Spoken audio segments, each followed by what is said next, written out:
Hi, friends. You know it's serious when I bring out the ring light. Can you tell I got the ring light on? Of course, look at the reflection in my glasses. You can tell it's serious when I bring out the ring light so I can be hands-free. So let's talk about, um, I journal every morning. I do what are known as the morning pages. I don't know if any of you have ever heard of Julia Cameron. She wrote a book, I want to say back in the 80s, called The Artist's Way. And what it is a 12-week course that you can do alone or in a group or as you choose, really exploring unlocking and exploring your creativity. And it really is about, for lay people, for artists, for anybody, just kind of what makes you flow creatively, okay? I've done it in a group of people a couple times. I've done it on my own. It's a 12-week thing, this book, and I've done it on my own a couple times over the years. And the week by week, it's things like this week we're going to explore time management. This week we're going to explore money. This week we're going to look at. So it's kind of basically and exercises to do each week and readings to do each week around those specifics. But the one big tool that she has in there that is for the entire course is the morning pages. And that is every single morning while you're doing this, you get up and first thing, you do 3 pages of longhand writing, not typing, not dictating, not just writing. Stream of consciousness. It's for no one but you to ever read. And it is just about starting to free up your thoughts and your stuff and getting in touch with what is your brain actually saying first thing in the morning when you're fresh. And that is a practice I have done for decades. I will continue to do so. It is, I will say, it is the thing that led me into sobriety. After years of writing over and over, this is a problem, this is a thing, till I finally saw it and asked for help. Every single thing I've ever written, both of my solo shows, anything I've ever written as a skit for Broadway Cares Equity Fights AIDS, any little lyrics I've done, parody lyrics or anything, it all comes out of the morning pages for me. For the most part, it all starts with that. I mean, I will be sitting any given morning with just like, it's really bright in here. I wish Beezy would go the fuck away from me and leave me alone. You know, if in scene 2, he said this instead of that, dialogue. It has kind of always been a thing I go to. So anyways, that is my morning. I would not consider. There have maybe been in my sobriety. There have maybe been 2 days where I did not do them because I was just literally too sick to sit and pick up a pen.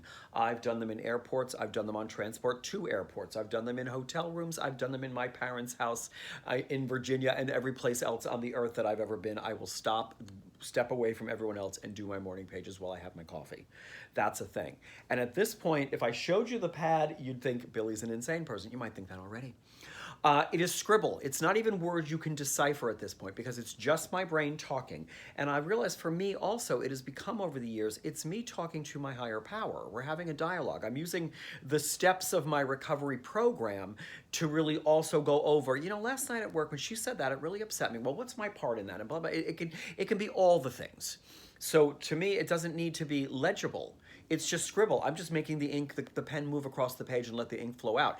What I've gotten really good at, though, is when I do have a thought that I need to keep for later, or every page also has a laundry list of, okay, today we're going to do this, then we're going to do that, then we're going to do this, we got to make sure to call him, we got to There's always a legible section. But if I'm doing this and I get into like a dialogue or writing lyrics or writing for one of my shows, I can slow down the pen to actually write what is legible and what I can see, and then translate into my laptop.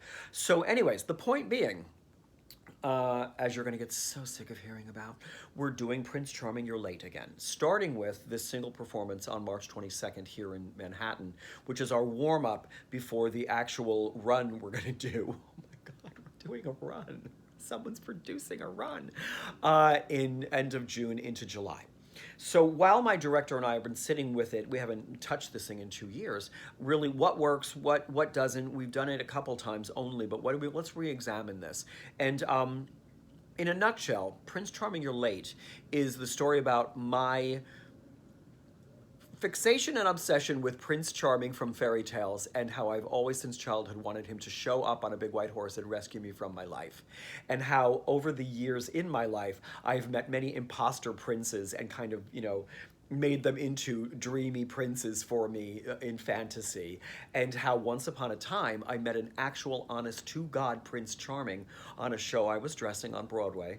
one of the actors, and I fell madly, madly, madly in love with this actual, real, honest to God Prince Charming. And the fallout from that thing, it didn't end well.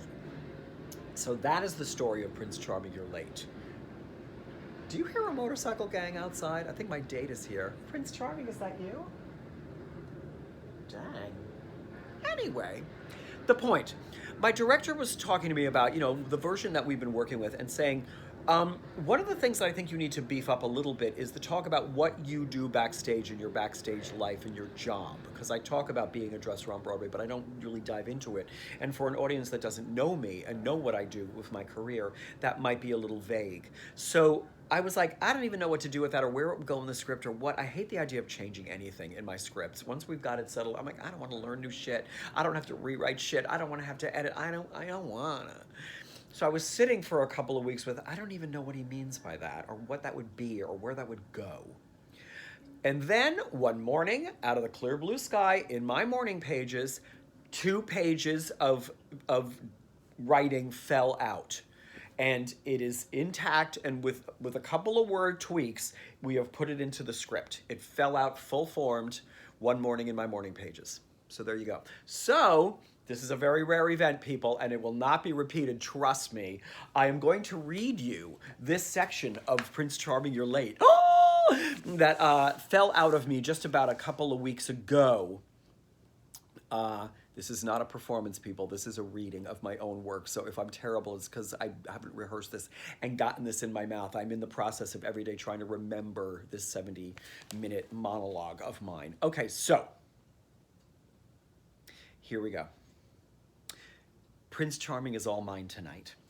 One of the actors I spent a lot of my show dressing is out sick, and Jeff is going on in his role for the first time. It is my role to be the calm at the center of this exciting, nerve-wracking, potentially disastrous or revelatory performance by helping him in and out of costumes, changing lives through quick changes. I've been rehearsing for this day for weeks, what I'll say during this change, how I'll praise him after this big number, the witty comment I'll add about how he looks in this costume, that I have expertly steamed and pressed, but no big deal, it's just my job. His water bottle will always be filled and extra chilled.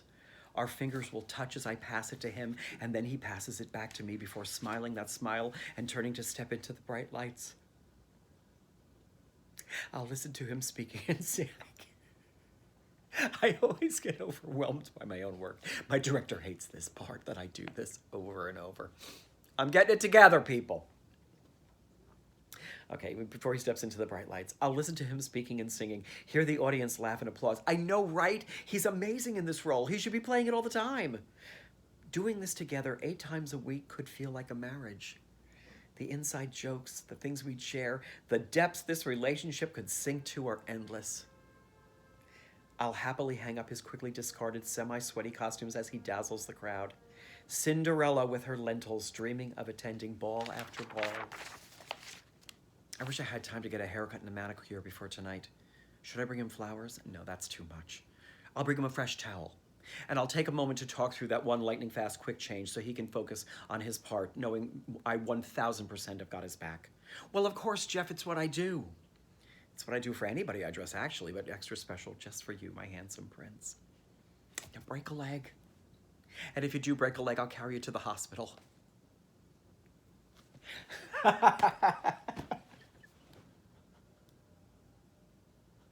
Can you tell I am so excited to be doing this again?